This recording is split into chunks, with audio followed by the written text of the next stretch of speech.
All right, Evan Lazar, let's do this. I think we're just clicking over into live. It takes a split second here, and I see viewers registering. So we are live Patriots post-game show.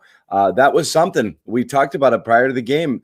This felt like a possible coach it up win for the Patriots, and they got it 23-17. They played a very, very well thought out, executed, well coached game, both sides of the ball, and they slayed the giant here, Evan. Yeah, I think that's where we have to start is, Bill Belichick and the Patriots coaching staff, Josh McDaniels, they've taken a lot of flack here of late, both because of their decision making in games, game planning, play calling, but also decisions in personnel with Belichick, coaching decisions, but also in terms of GM decisions as well, drafting and things like that. Tonight, they got great performances out of their young guys. They played the game the way they need to play the game. They knew that if they could get a lead on Baltimore and force Lamar Jackson to throw his way back in the game, that they were going to have an advantage. They used their personnel on defense. Although it's still limited in a lot of areas, it's the best possible grouping that they could get on the field out there tonight. We could break that down a little bit too.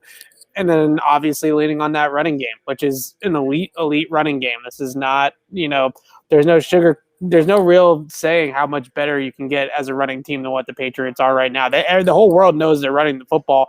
They're handing it off to Damian Harris, and yet they're still able to move the football, which is really impressive.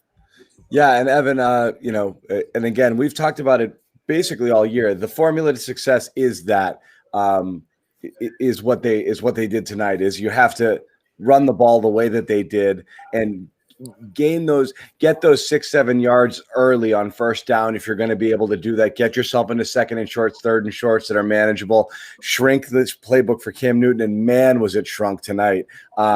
They did not ask him to do much. And in fact, I mean, if you look at the final numbers, I mean, he didn't attempt to pass to a receiver that wasn't named Jacoby Myers all night. It was Jacoby and then the backs, and that was it. And then it was just hand off the ball, hand off the rock, and that's all they did all night long, and it worked. They did get into a bit of prevent offense mode there in the fourth quarter, where it was absolutely pouring here. It was I know that an absolute monsoon. And I think the worst thing that you could have done in that situation, because I know it's frustrating to watch the Ravens claw their way back into this game slowly but surely to make it a little bit interesting there. But if you guys could have seen the rain that was coming out on that field, the worst thing that you could have done was drop back the pass and have Cam Newton fumble or throw an interception or something like that and give the Ravens favorable field position. So they played field position. They punted the ball off. They got them pinned deep, and they were able to get out of there with a win. That had to happen because of the rain. Yeah, and it is amazing because and so everybody knows Evan's somewhere tucked away in a press room at Gillette Stadium right now. We're not going to send him outside into this. It does feel like the rain has subsided a tad, almost right as the game ended. But you're right. By all accounts, everybody there. How much of a factor was that for the entire fourth quarter? It's from the accounts from you and other reporters down there. It was getting worse and worse and worse as the entire fourth quarter went on. So the beginning of the fourth quarter was pretty much how it had been all game long. But then as the game wore on, especially on Baltimore's last drive, it was like the gods that did us a favor here on that last drive because it just started. I mean, the wind, the rain, it was like almost like borderline hurricane out there for a little while there towards the end of the game. So I was in my head, I was like, man, this conservative play calling is really going to kill them and it's really going to set them back. And they might end up losing this game because they keep on running the ball into 10 people standing right there in front of them. Baltimore, towards the end of the game in the fourth quarter, really knew the Patriots weren't going to throw the ball that much, and they were walking everybody down to the line of scrimmage, maybe one safety deep, if not at any safeties deep at all. And they were run blitzing. They were shooting gaps from the second level. They're getting up the field. They were trying to come after the Patriots running game, and it worked. And that really was what led to a lot of the slowdown for the Patriots offense. If the rain had stayed the way it had been the rest of the game, I think the Patriots offense would have stayed the same. So let's get back to that running game again. We talked about prior to the game, getting Damian Harris involved. Not just involved, he's been involved, but basically just making it the Damian Harris show.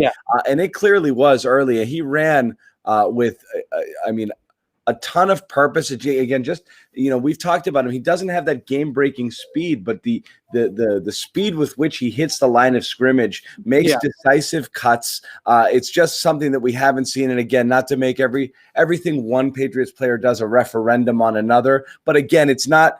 It is a different feel than what you were getting with Sony Michel, even though you would think that they're kind of sort of in the same mold of running back. Yeah, I think what you're seeing with Damian Harris is a next level understanding of how to manipulate defenders, especially at the second level of the defense. So his big 25-yard run, I put it up on Twitter. He's leading. It's a fullback lead play, and he's following Jakob Johnson through the gap, right? And as he's following Jakob Johnson, he's seeing the linebackers at the second level flowing to the fullback, right? When you run a fullback lead play, everybody in the stadium knows it's going right behind the fullback. So the whole defense converges behind the fullback. So he follows right behind the fullback. And then out of the corner of his eye, he kind of sees the second level of the defense coming with him. And so then he cuts it back to the next gap over, and there's just nobody home because everybody's flowing to Jakob Johnson. So just these little manipulations. I posted another one where they had a fullback wham play on. They let the guy through. Jakob Johnson whams him, and the Ravens defensive line basically stood everybody up at the line of scrimmage, but they were able to get the edge. And Damian Harris just saw that play really unfold, saw that the Ravens had it stout up front, but then realized that the edge defender, the defensive end, had crept inside to try to plug up that gap, and he just bounces it right out to the corner, and you have another first down run. Those little types of plays here and there where it's not necessarily about dancing out of a bunch of tackles and being super elusive and being Barry Sanders out there. It's mostly about understanding where the goal of the play is to hit and how you can manipulate the defense based off of them knowing where you're going, sort of thing. Yeah, and just hit it, and that's right. What he does. Again, we talked about Cam Newton. This was, again, part of it is weather, but I mean, almost like early in the year level conservative play calling with him. How much of that do you think was what they were dealing with the effects of the weather, or how much of it was we're gonna turn it back even further? Because last game was his best game since Seattle. So I thought they'd be a little bit more comfortable letting him take some shots, but do you think that they were so concerned with the turnover battle here that was their main focus, that to not even entertain the possibility of anything happening?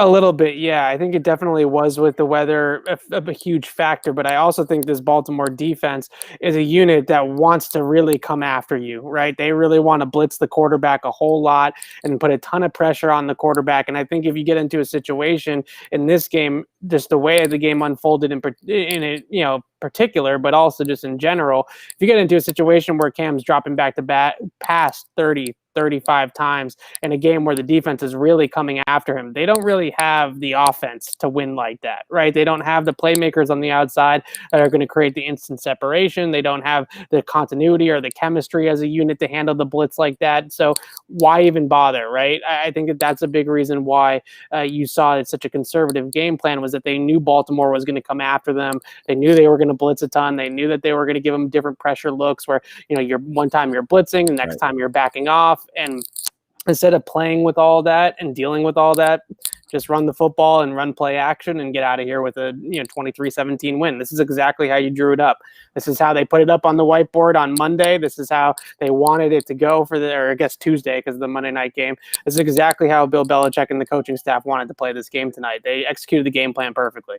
Well, it is amazing. We're talking about 2 wins in 6 days, going from 2-5 to 4-5, and all of a sudden the season's got a totally different vibe to it here. And we talked about it a little bit in the pregame, which is you start having different conversations about this team. It's amazing. And again, I don't know how much of the chat you're checking out today, but the main topic of the chat in our post-game show last week after the win over the Jets, which was a terrific win, was, I wish they lost that game. What are they doing winning? And now we're tanking. And I think just the tone of the commentary that you're seeing here and just kind of the vibe on Twitter is, hey, wait a second. What do we have here? What's going on? How much do you think there's possible turning the corner? I mean, sort of moment this would be for the Patriots, which is to say, we've talked about this appears to be a sustainable model to get this team potentially to 8, 9, 10 wins. And if they do this, you think that they can get there. Did tonight change your thinking at all, or is it always what you've kind of thought this team could do if all the pieces were kind of, working and again, health, you had COVID issues. There was a few things that messed them up in that little 2 to 3 game swing where things kind of went awry. But the Denver game, all of that is just a total debacle. Kansas City. But you're feeling after tonight, you think this might be a turn the corner sort of game? I think it might be because they found a grouping, I felt, on defense specifically, right? On defense that, okay, there's a lot of holes there still to plug up. Their zone drops in the middle of the field and handling middle of the field coverage was a disaster for most of the night in spots, right, in situations. And they need to clean that up. And you have a lot of players like Terez Hall or Adrian Phillips or Kyle Duggar who are, Chase Winovich is another good example of this, who are either young players, new players playing different positions. Winovich is usually an edge guy. Now they're asking him to play a little bit more in the middle of the defense. Duggar is a safety, asking to play him in the box. Phillips, similar situation. So they have to be able to handle the middle of the field better. The touchdown that they gave up to Willie Snead towards the end of the game that made it 23-17 was a perfect example where they just didn't really feel like they had it buttoned up in the middle of the field there. And I kind of thought it was more Devin McCourty than anybody else who sort of took the eye candy of Lamar moved him to the right and then came back left on him a little bit. He was in a tough spot, though. That was kind of a pick your poison sort of. Right. But when you pick your poison, you pick the shorter throw, not the touchdown throw, right? So these types of things, though, I think can be worked out. And if you put Duggar and you put Winovich and you put Uche out there on the line of scrimmage and you put some speed at the second level of the defense with Hall and Phillips and then Duggar and John Jones kind of sprinkling in there as the nickel or money backer, there's a lot more speed. There's a lot more physicality. There's a lot more talent, pure talent at that point of the defense than anything else. And I think earlier on in the season, when you guys like a Jawan Bentley out there and you're trying to mix and match it that way, and it just didn't click. It just wasn't working well. And I think this group can be a productive group on defense. And that 100% really makes me feel different about this team, because I wrote last week that the biggest issue with the Patriots, I was pretty confident actually that the offense was going to be able to score enough points out here tonight to win this game. The biggest issue is the defense, especially on first and second down. Well, they were significantly better against a really good first and second down team. The run defense was surprisingly much better. Exactly. Yeah. The run defense, they gave up 4.1 yards per carry, but a lot of that was Lamar scrambles, not designed actual running plays. So you kind of take that with a grain of salt. He's finally, Belichick is finally seeming to let the young guys play a little bit more, finding ways to play his more talented players, even if it's not the traditional cookie cutter role for Chase Winovich to play inside linebacker. He's clearly one of their 7 best guys in the front 7. You got to find a place for him to play. Right. Yeah. Just find a place for him to play, whether it's edge, off the ball, wherever. Just find a spot for him, because he's that talented. And that's what they were able to do tonight. It's almost like these small ball NBA style lineups. Like sometimes you just got to play your best players and then just figure it out as you go. And again, I know Belichick, if you're going to say there's a fault, is he definitely likes his older guys, his experienced guys, his guys who know their roles and what they're supposed to do. And he's always going to default to that before just running a bunch of athletic kids out there and just being like, all right, guys, just chase the ball around and do your best. So they chased it around tonight. That's what I wanted them to do. That's what they did. They put some speed on the field, put some athleticism on the field, put some hunger on the field, guys that want to get after it and want to get after the ball. And I think that's what we saw. Duggar tonight wasn't perfect. He definitely went about it a couple of different times. Tackling attempts were not great. Some of his zone drops were not particularly great, but he is hungry. He runs to the football. He pursues the ball. He does things that other players on this team so far this year have not necessarily done, and he's doing it. If he's going to make a mistake, he's at least making it fast, and that's all you can really ask for right now as the Patriots defense. Yeah. Let's get into one defender here. It was J.C. Jackson.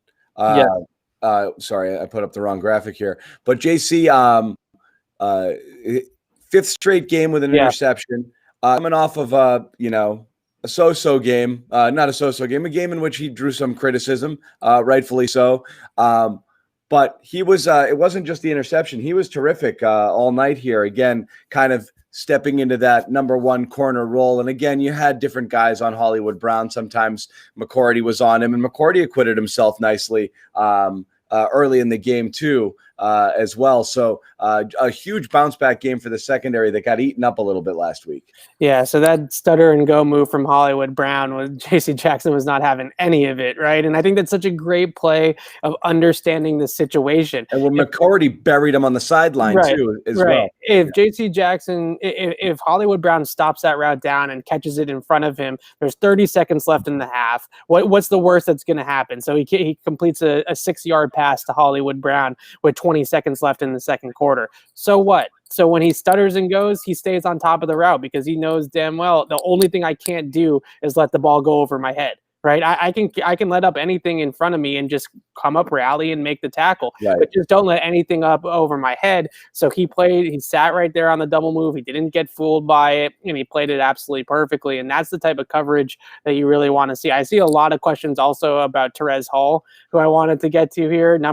Who is number 59 is one of the questions. Terez Hall, I don't know if it's a perfect. He started last week. I don't know if he's not a perfect linebacker, right? And he definitely has a lot of work to do dropping in the middle of the field, like I mentioned a couple of times, in zone coverage, man coverage, even doing things like that.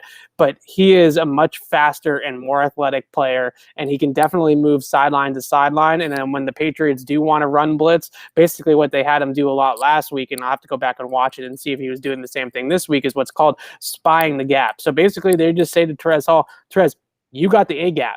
All right, you got the play side A gap. Don't worry about anything else. Just blitz the play side A gap, and if they run it through your gap, make sure you make the play. There was a couple of times early on, maybe just one time, I can't remember off the top of my head, where he did miss the tackle in the hole, right? But other than that, he's been a really productive player for them, and you can just tell that when the defense has somebody at that Mike linebacker position that Terez Hall is playing, instead of Jawan Bentley, with some speed and with some athleticism and with some ability to still bring the thump when he needs to, it makes the entire defense faster, right? Because when you have a guy in the middle of the D that's slow sideline to sideline, you got so many other guys trying to cover up for that. So when Bentley really can only play in a phone booth, whereas I think Terez Hall can really play sideline to sideline, and it just makes the entire unit better.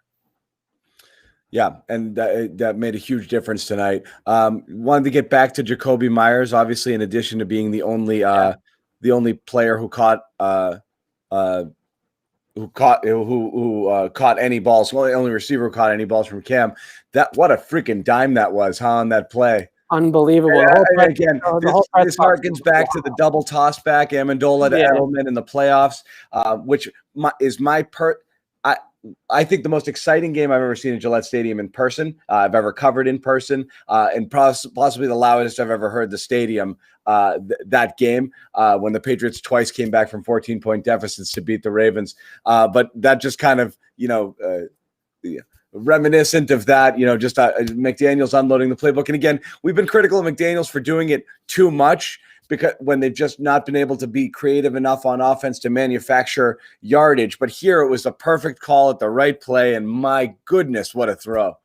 An absolutely perfect throw. I mean, You tweeted that it might be the best throw the Patriots have had all year. Yeah. And I think people wanted to pile on that, but it was honestly might have been the best throw the Patriots had all year. The touch on that pass to drop it in the bucket like that. Yeah. And I was actually at a great vantage point of it, and he was under pressure too. And he threw it, and I thought, oh, okay, he's throwing it out the back of the end zone or something. He's not actually going to go for this, right? Dropped it right in the bucket perfectly. And then later on in the game, I mean, the throw was great, don't get me wrong, but later on in the game, he absolutely toasted Marcus Peters on a little burst corner route where he's going to run inside like he's running that over route or that crossing pattern, and then he breaks out on the corner just when he gets the cornerback to commit. Peters got spun around a couple of times by Julian Edelman in Super Bowl 53 with the same route. So I know the Patriots remember that, and they said, hey, we can beat this guy with this route, and Jakobi can do it. They motioned him in, too, to a stack alignment, which I really like, because the Patriots will run that stack, and then when they snap it, they'll have Jakobi usually runs an over route, or Julian Edelman will run an over route, which is a crossing route, right? Intermediate crosser. And when they did what they did this time, he showed the corner out, and then he ran the burst corner, and that definitely threw off the defense. They thought they were all sitting there waiting. Oh, here comes the motion. Here comes the play action. We're getting the crossing pattern, right? And then instead of the crossing pattern, they got the corner route, and it definitely fooled Marcus Peters. And you saw again at the end of the game, too, when he hit that little spot concept where Jacoby just sat down right at the sticks and then kind of fell backwards for the first down. Those are those little plays right there where the little details, which last year really plagued the Patriots receivers. It's plagued the Patriots receivers at the beginning part of this year, where they need 3 yards and they run 2.5, right? Or they need 6 yards and they run 5. And Jacoby twice tonight on third down ran past the sticks and got the first down in the third down situation. The 3rd and 3 where he just sat down and Newton found him there at the end of the game was obviously a huge pickup there. They needed something bad because they'd gotten very predictable with the run game. They hadn't thrown a pass or completed a pass in a little while. And Jacoby, again, he found it, sat, boom, dropped back, got the first down, the awareness exactly right. Again, we can't have a conversation about Jacoby Myers without having a follow-up conversation about N'Keal Harry. We're not here to criticize N'Keal. We're just here to simply state the facts. He played. We weren't sure if he was going to or not, but he played.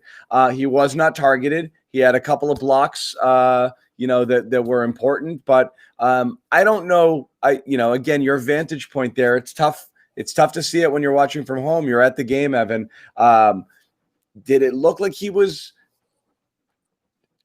open running routes? Was he mainly used as a downfield blocker? I mean, what was his usage? It's a lot of clearing out the coverage, clearing it out, right? Yeah, a lot of coming in motion as just kind of eye candy for the defense. They'd like to do that orbit motion where he motions behind the quarterback, and what they could do with that is they could either head it off to him on an end around or throw a little screen or swing pass to him in the flat. We've seen him do that before, and I just think tonight with N'Keal, the one thing that I will say in positive respect, obviously he made a couple of big blocks in the running game, but I think the biggest thing is that they did miss that sort of physical specimen, that 6'2", 6'3" guy. They didn't target him in this game because they weren't really going to throw the ball down the field all that much, especially in the second half. But I think that what they did get out of him was some physical play. And with Jacoby and with Damiere Byrd, they don't really have another guy that's that physical. So he did his job tonight. I mean, it's not what you drafted him in the first round for, right? You're not asking a first round pick to just block. I promise you I'm not having this conversation tonight. I swear. I'm just bringing it up because it's not why you drafted the guy. I get that. But if he can do what he did tonight within the structure of this offense, then that's a skill set that they could use. That's all it is. Yeah. And again, it doesn't mean that's all he'll ever be able to do. But again, there's always a little bit of excitement when he's out there because you're always wondering what if if this is the game where he starts to kind of pop it open. It just didn't seem like it was in the cards. Again, maybe it's an ease it back in situation. Maybe the game didn't call for it. Again, you want to see him start to get involved in some way or another because you're going to need more than just, again, the running game is great. You just need more options than just Jacoby Myers. You don't know if you're getting Edelman back. Isaiah Ford, I don't know. Did he see the field? No, I don't think so. And look, I think the biggest thing is that we can rag on N'Keal. I'm not doing that. I swear. This is innocent. The people are doing that. We can rag on N'Keal. We can say he's a bust. We can say they should have drafted DK Metcalf. I'm not going to call him a bust, but a lot of those things are true about N'Keal Harry. But at the end of the day, with the depth chart they have at wide receiver right now, what do you want? Do you want N'Keal Harry out there, or do you want Gunnar Olszewski out there?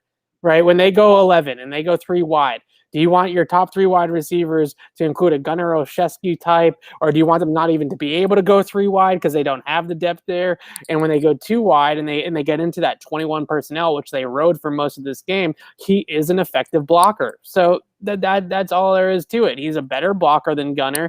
I don't think Gunnar is really making anybody miss in the open field or getting open with dynamic route running or anything like that. So if you're going to pick Gunnar in that situation, then you're crazy. You're talking crazy. I mean, it's fine, but it's just not at all accurate. Let me put you that way. There's a lot of pro Gunnar. There's a lot of pro. If you think that Gunnar should be out there in 3 wide receiver sets over N'Keal Harry, then go. No, and again, it's you do it. It's again, you do it. You have Harry out there because you want you want something more. You want to get there. And you're just hoping that it gets to a point where he is able to do the things within his skill set, and that you can diversify the offense a little bit, because you're definitely going to need it.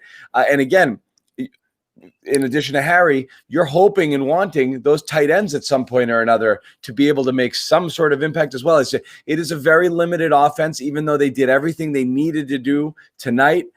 The stars were aligned. They ran the ball well. We know they can do that. You have to have as soon as Baltimore knew that there's no chance they're going to pass anymore, it is harder to do what they did tonight. So they are fortunate that they were able to do that. A couple of Ravens turnovers as well really helped in the game. But yeah, they beat the Ravens, but they really had to have close to a flawless game in order to do so. You wonder if that's sustainable against better teams. I don't want to take anything away from the victory. They earned this win. This was a great win. It was physical. It was well thought out, well coached. But again, you're just looking at long-term sustainability here, and you definitely need to get a little bit more going on offense. Yeah, I mean, basically, Baltimore didn't do anything fancy defensively in the fourth quarter. What they did is they walked everybody up to the line of scrimmage. They got the safeties, they got the second-level players, all just filling a gap immediately and blitzing off the ball, run blitzing essentially.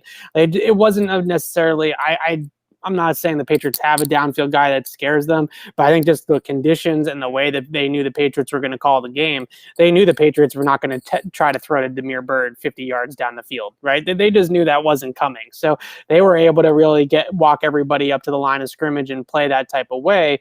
I think if they continued to do that and the rain didn't happen in a different circumstance, in a different situation, the Patriots would have started throwing the ball against those types of looks. You can't just play 11 guys in the box and not expect any type of throwing, even if it's just intermediate and short passing. There's going to be a little bit more of that going on. So a lot of it was the weather. A lot of it was just they had a lead in a bad weather game. So the last thing that you can really do is turn the football over. But I think that moving forward, the guy that they really need to lean on obviously is Jacoby. And if Jacoby Myers can continue to be as good as he's been, teams are going to start double teaming him. Teams are going to start. The Ravens already put their top corners on him. Marcus Peters had him some of the time. Marlon Humphrey had him some of the time, and he was beating those guys. So they're going to have to figure out ways to game plan. He's going to get bracket coverage. He's going to get cone and type of double teams and stuff like that Julian Edelman's seen in the past. And then what? What? That's my question: is when they start scheming out Myers, then what's the next step for the Patriots offense? Is it the backs? Is it somebody else stepping up like a Damiere Byrd or a N'Keal Harry? Who's going to be able to be that guy? That's exactly right. It's almost the league seeing him for the first time through. You start to make adjustments. Again, the Ravens, there was chatter in the week leading up that they knew about Myers. It wasn't John Harbaugh, mentioned him like 2 or 3 times. Yeah. All week long. Jacoby Myers can play. This guy, this is our biggest threat right now in the passing game. We got to be ready for him. Crazy. Yeah, it is crazy. But the Ravens were talking him up, and they knew it. So they did scheme him, and he did play fairly well. Again, he was the most targeted player, period, and the only receiver, as we mentioned. And he still, even with that coverage, was able to have a pretty decent game in a game which the Patriots didn't really throw the ball at all. I do want to mention to the folks at home, we do have a sponsor, and it's Manscaped. And we're seeing it right here on the screen, 20% off, free shipping with the code PRESSPASS20 at manscaped.com. Once again, go to manscaped.com. Use the code PRESSPASS20, get 20% off and free shipping with the code PRESSPASS20. Evan, anything else you want to get into in this game we haven't talked about yet? And then I might open it up to some of the chat, and then you can defend N'Keal Harry for the rest of the time. Yeah, of course. I'm not going to do it. I swear. I think the one thing that we saw tonight out of the defense, it wasn't perfect. They definitely gave up some yards in the first half, a couple of big drives that they allowed, but the combination of players that they were using tonight was really, I thought, the best that they have gotten all season out of the usage of their younger guys. So they were able to really incorporate Kyle Duggar, and Josh Uche played a little bit more, and Chase Winovich is playing a little bit of on the line and off the line, and kind of being that versatile Kyle Van Noy type of player that we were hoping that he would be. And if they can continue to mix and match those groupings together, and their defense, I think, is actually going to be a little bit better. I was really worried about the defense. I thought the defense probably didn't have the personnel to turn this thing around. But on top of getting some of those younger guys on the second level, the defense more incorporated into the scheme, into the system, and into the game plan. Carl Davis was really good up front, I thought, next to Lawrence Guy at times. Him, Adam Butler, and Lawrence Guy is a decent threesome up there to stop the run and be able to hold up on the point of attack. And it's just, this defense looked a whole lot better on paper than anything I could have imagined that they were going to be able to get into this year, because I really was concerned that Belichick was never going to play the young guys. I really was concerned that he was never going to let never going to let Duggar, and never going to let Uche, and never going to let Winovich, all these guys go. And tonight he said, "Hey, this is the matchup, right? We know what we're going to get from Baltimore. They're not going to change too much up on us. We know what kind of schemes they're going to run. Just run and hit people." And that's exactly what they did tonight, and that's what they're going to have to do moving forward. Poor Harry's getting beat up bad on this thread.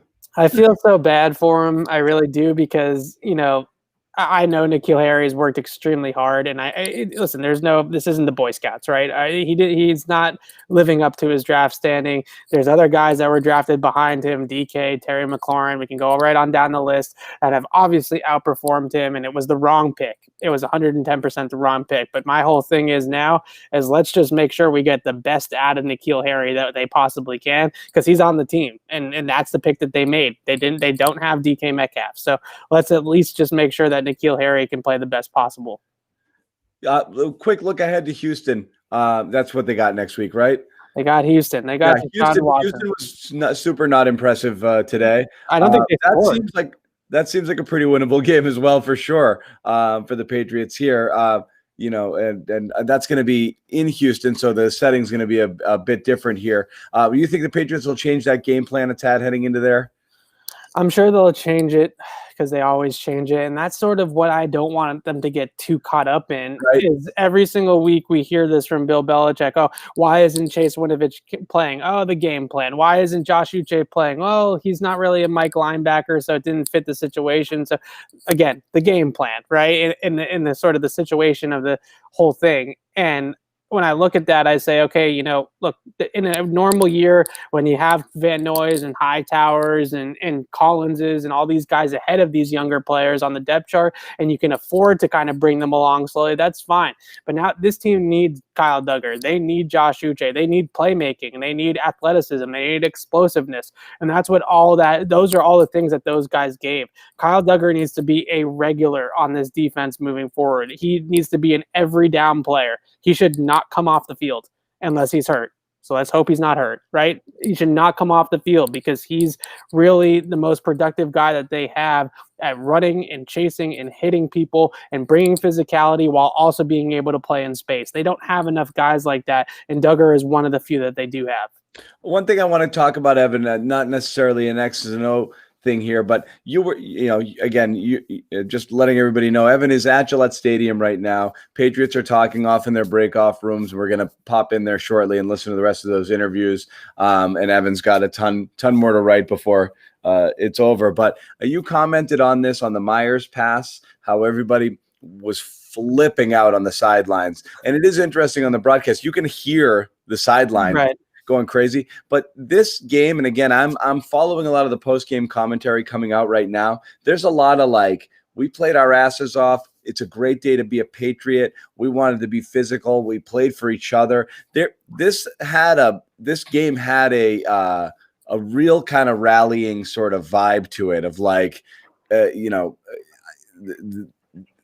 people seem, I don't know the right word for it, but it meant a lot to the players, and you could tell they wanted this one badly, and they were into it from the jump, just in terms of their emotion on the field, on the sidelines, and it's carried over into the post-game locker room here.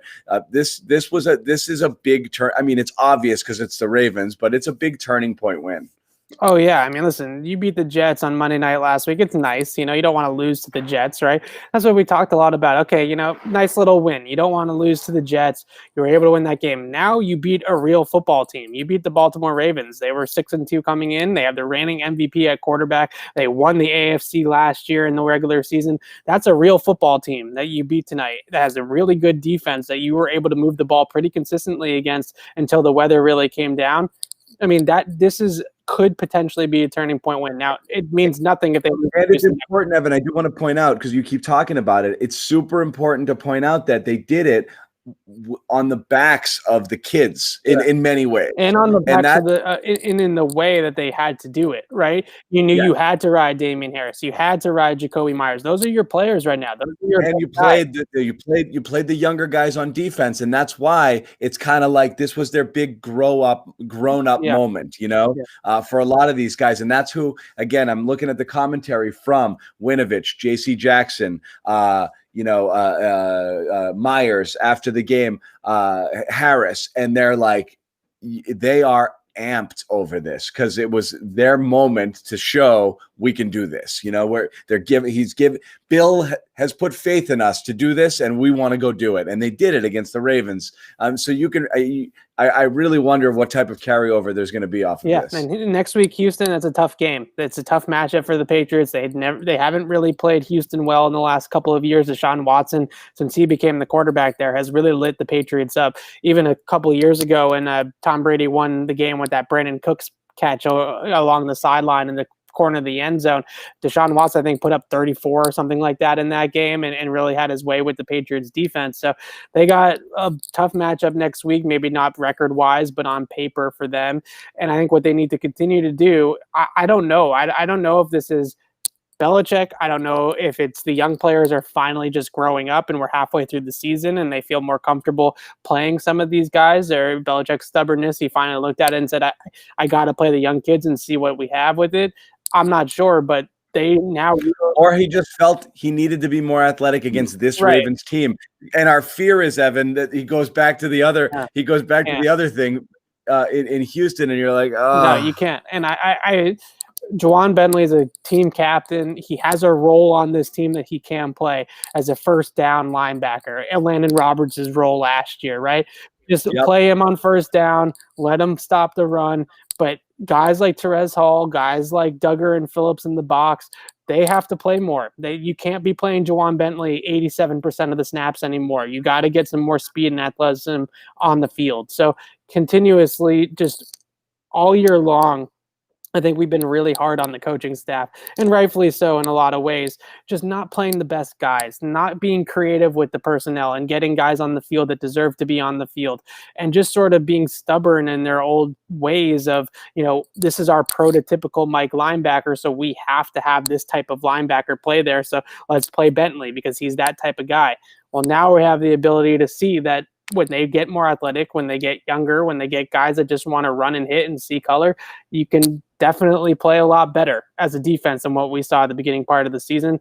So Kyle Duggar, Josh Uche, all these guys, like I keep saying, keep playing them. They need to keep playing them. We've been saying it for weeks now. Belichick just now at the podium.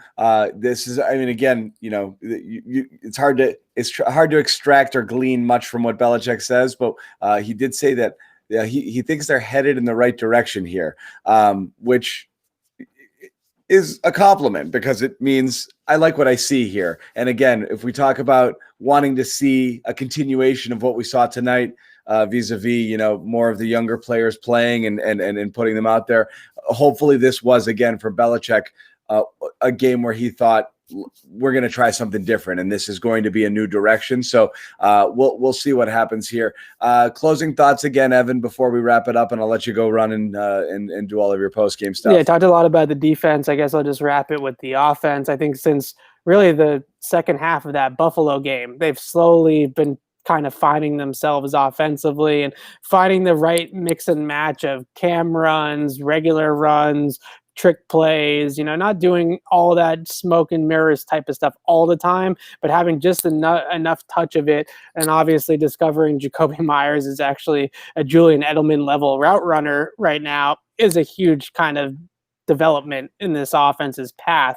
But if you can play the game like they did tonight, and they're not going to be able to run the football as much as they did, and they ran it 40 times and really only threw it 17 or 18 if you count Myers' pass. That's probably going to be too one-sided when you get into a little bit of closer games and stuff like that. But at the same time, the way that they played and the way they kind of mix and match the playmakers that they do have, Harris, Burkhead, Jacoby Myers, those guys finally felt like they had the right amount of things on their plate, and Cam included, where it didn't feel like it was all on Cam or all on the running game or all on one person on that offense, specifically the quarterback, to elevate everything around him and make it better than it actually is, and to turn water into wine. Tonight it felt like everything sort of fit the way that it was supposed to go together, and I think that that's a testament to play calling, coaching, game planning, all that kind of stuff, and putting the chess pieces in the right order. And that's what I think we saw out of tonight from everybody. And what's amazing is, again, you talk about the conditions and the fact that they played younger players, and it was the Ravens out there who were making all of the mistakes, pre-snap penalties, bad snaps, having a difficult time. The Ravens center could not snap the ball all night long. I mean, right. Lamar is catching snaps over here. He's catching them over there. The one to Ingram there on the fourth and then, of course, the two bad ones, it really burned them. But they couldn't get a handle on the ball all night in the conditions. Yeah, so they were doing that. And the Patriots, again, Belichick's complimenting. Again, you're talking about shotgun snaps all night. Everything went well. Jake Bailey handling punts. All of these things the Patriots just executed. And again, this is what we're used to a little bit with the Patriots kind of clicking over into November when they start to, and again, you don't know it here. You don't want to overreact to one win, but things start to tighten up a little bit. And this definitely was a tight win for the Patriots. And for fans, it's always extra special when you get Baltimore, the snitching Ravens, coming into Foxborough. You don't want them to put the final nail in your coffin. So I know a lot of people, you don't want to come in and get punked by Baltimore in your building. So again, that's going to have an extra special meaning for anyone who harbors one more competitive week. Harbors any grudges. Yeah. We got one more competitive week. If they had lost tonight, then the season really would have felt over, right? There's no hope of coming back. Yeah. But now they got at least one more game where we can still feel like this matters and that they could actually make this whole thing interesting. It's really, I think this was the best version of the Patriots that this version of the Patriots can possibly get to, is this game plan and this way of going out there and executing. If they can continue to do this game in and game out, then they're going to win some games in the back half. Is it going to be enough? I don't know, but they're going to win some games. I know, but that's again where you start to say every game seems losable because you've seen them get smoked by San Francisco, an ugly game against Denver. If you're going to lose to these teams, certainly you could lose to some of the opponents left on the remainder of the slate. But then also you look at it and say, yeah, Texans, certainly a winnable game. Cardinals, sure, yeah, they're tough, but Chargers, Rams, Dolphins are playing great right now. Bills again, Jets. I mean, you finish with those 3 AFC East games. You're not looking at the schedule saying, the Baltimore game was penciled in as a loss and they won it. There's no other game here you're penciling in as an automatic loss. Each week you enter it and say, this is winnable. And so again, you start to stack a few of this together. Things change. What gets a little tricky here is the AFC is insanely top heavy right now with teams. The Patriots have to climb a few. Yeah, they got basically 10 teams fighting for the 7 spots if you include the Patriots, and the Patriots are the only. I think everybody else is 6-3. Really sub 500 team. Yeah, it's going to be a long uphill battle for them to be able to fight their way back in the playoffs. But I'll take this over what we saw against Denver, what we saw against the Niners. At least be competitive. In the last 2 weeks, we've gotten a decent product. I mean, tonight in the first half, I thought that was the best football product that we've probably gotten. That was their best half of football, both sides of the ball. Yeah, exactly. Yeah. Again, something to build on. Still a lot of people out here, Evan. I want to see if anybody wants to say anything here in the chat, or is it just it's all nothing good? It's all people just talking about what they're going to do at quarterback next year and Cam Newton. And Nikhil hatred. Yes, exactly. I applaud all of the fans who are saying everybody who's better than Nikhil. Yeah, they just like to get me going. That's all. But they said you were better. On Wenu also was a better receiver than Nikhil. We should give the offensive line some credit, though. I feel like I haven't given them enough credit. Their job at run blocking it's fun to watch. I know it's not necessarily the sexiest thing to talk about, and we all love to see the deep ball. We all love to see them, throw the football and things like that. Everybody's clamoring to see them throw the ball. But in terms of the run blocking, this is an absolute clinic for about 3 quarters on how to run block crack tosses, lead blocks, power, counter, ISO. I mean, it was everything, right? They had the whole repertoire throwing everything at them. They had some extremely thunderous double team blocks too. Michael Onwenu and Shaq Mason on the right side, Joe Tooney and Isaiah Wynn on the left side, just moving. The offensive line played a man's game tonight. Yeah, and that's just, I mean, at the end of the day, that's football, right? Just get in the trenches and your guys against our guys, and tonight the Patriots guys won. The first half, that offensive line set a tone, and that really was it for the game. All right, we're gonna wrap it up. Last time I'll tell you, Manscaped, 20% off free shipping, manscaped.com, PressPass20 is the code. Once again, manscaped.com, use the code PressPass20, get 20% off. Follow Evan Lazar on Twitter, CLNS Media, for his post-game write-up, 10 things we learned about this game. We talked about several of them here, but he's going to break it down with a little bit of film. And if you haven't already subscribed to our YouTube at Patriots Press Pass, you'll get notifications every time we go live like this, and anytime we put out new videos with new analysis. We'll have more stuff coming out after the game. Thank you, everybody, for joining in. Again, more stuff coming out tomorrow as well. For Evan Lazar, I'm John Zanis. We'll see you guys later.